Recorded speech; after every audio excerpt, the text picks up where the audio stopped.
আপনি তো ঘুমাচ্ছেন, কিন্তু যাচ্ছি। কত বড় একটা গাড়ি দেখেন, এই লুকিং গ্লাস লুকিং। এই যে এই গাড়িটা, এটা সম্ভবত সেলো মেশিন ব্যবহার করা ইঞ্জিন। হ্যাঁ, এটা সেলো মেশিন দিয়ে এটা ব্যবহারকৃত এই গাড়িটা। এটা সম্ভবত চালের বস্তা বা না সরি ধানের বস্তা নিয়ে যাচ্ছে। তো দেখেন এই গাড়িটার কিন্তু কোনো লাইসেন্স নাই, এই গাড়ির কিন্তু কোনো লাইসেন্স নাই। এই গাড়িটা দেখে কোনো হেল্পার নাই, শুধু ড্রাইভার। এই গাড়িটা চালানো কতটা রিস্ক দেখেন। তারপর দেখেন যে এই গাড়িটা দিয়ে সাইড দিয়ে হর্ন, এই যে লেখা আছে হর্ন দিন। এই গাড়িটা কোন পাশে যাবে, ডান পাশে যাবে না বাম পাশে যাবে, তার কিন্তু কোনো সিগন্যাল নাই দেখেন গাড়িটার। এই যে এই গাড়িটা কি বলবো, নসিমন বলবো না ভটভটি বলবো না কি বলবো সেটা আমি জানি না, সঠিকটা আপনারাই বলবেন। তো দেখেন এই গাড়িটাতে সাইড সিগন্যাল বাতি কিন্তু নাই। এটা ডানে যাবে না বামে যাবে, আর কোনো সিগন্যাল বাতি নাই। তো সামনে একটু দেখবো আমি। আমার পিছনে অলরেডি একটা ট্রাক চলে আসছে। দেখেন এই ট্রাকটা কিন্তু একটু ক্লোজ করবে, এই জন্য কিন্তু পারতেছে না। ও কিন্তু এই গাড়িটার যে শব্দ, যে পরিমাণ শব্দ, আমি যদি হর্ন বাজাই বা পিছনে যে ট্রাকটা আছে এই ট্রাকের যদি হর্ন বাজায় সে কিন্তু শুনতে পাবে না। এবং যে তার পিছনে যে দেখেন ট্রাকটা যেভাবে হর্ন দিল, এই ট্রাকের কি হর্ন বা শব্দ বাজে দেখেন। এই যে দেখেন ও কিন্তু বুঝতে পারতেছে না, ও কিন্তু যাচ্ছেই দেখেন। এই যে দেখেন, এই যে দেখেন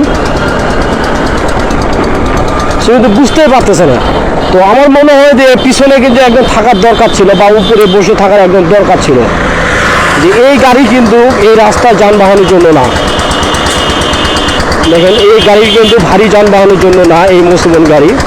এই গাড়িগুলো তো সাধারণত গরু ছাগল এইগুলো মানে যাতায়াত করে। কিন্তু দেখেন এই গাড়িটা কিন্তু কত বড় একটা গাড়ি দেখেন, কত বড় একটা গাড়ি দেখেন। সেলো মেশিন দিয়ে চালাচ্ছে গাড়িটা দেখেন, তার সাথে কোনো কিন্তু ওই হেল্পার একজন ঘুমাচ্ছে। এই যে দেখেন কত বড় একটা গাড়ি। আপনারা তো বুঝতেই পারতেছেন না, আপনারা তো শুনতে পান না, ভিতরে পাচ্ছেন শুনতে, আপনি তো ঘুমাচ্ছেন।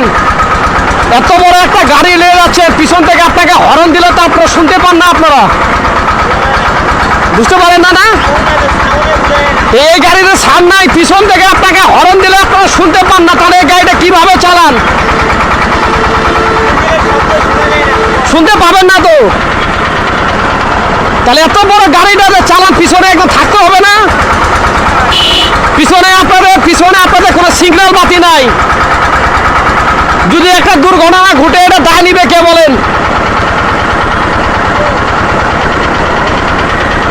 পিছনে হর্ন দিলে আপনি শুনতে পান না, পিছনে একদম থাকার দরকার ছিল। এত বড় একটা গাড়ি চালাচ্ছেন এই রোডে গিয়ে গাড়ি চালার অনুমতি আছে? বলেন তো আছে? অনুমতি আছে এই গাড়ি চালায় এই রোডে? একটু সাবধানে চালাবেন, পিছনে একজন থাকেন যেন আপনি বলতে পারেন, ঠিক আছে? ভালো থাকেন, সাবধানে চালাবেন। হ্যাঁ, লুকিং গ্লাস ওই যে লুকিং গ্লাস দিয়ে ফলো করবেন পিছনে গাড়ি আসতেছে নাকি। অনেকক্ষণ থেকে তারা হর্ন দিচ্ছে, আমি হর্ন দিচ্ছি, আপনি শুনতে পাচ্ছেন না, ঠিক আছে? আসলে কি করবে, কিছু করার নাই, কারণ পেটের ক্ষুধা। আমাদের বাংলাদেশে যে বেকারত্ব, পেটের ক্ষুধা, এই যে অটো চালাচ্ছে কেউ বা মুসিবন চালাচ্ছে, কেউ বা টলি চালাচ্ছে, কিছু করার নাই। তারা এই টলিটা বা এটা পাপ কি বলবো, এটাকে হয়তো আমি নসিমন বলে জানি। এই নসিমনটা চালিয়ে সে জীবন, তার পরিবার, তার সংসার চালায়।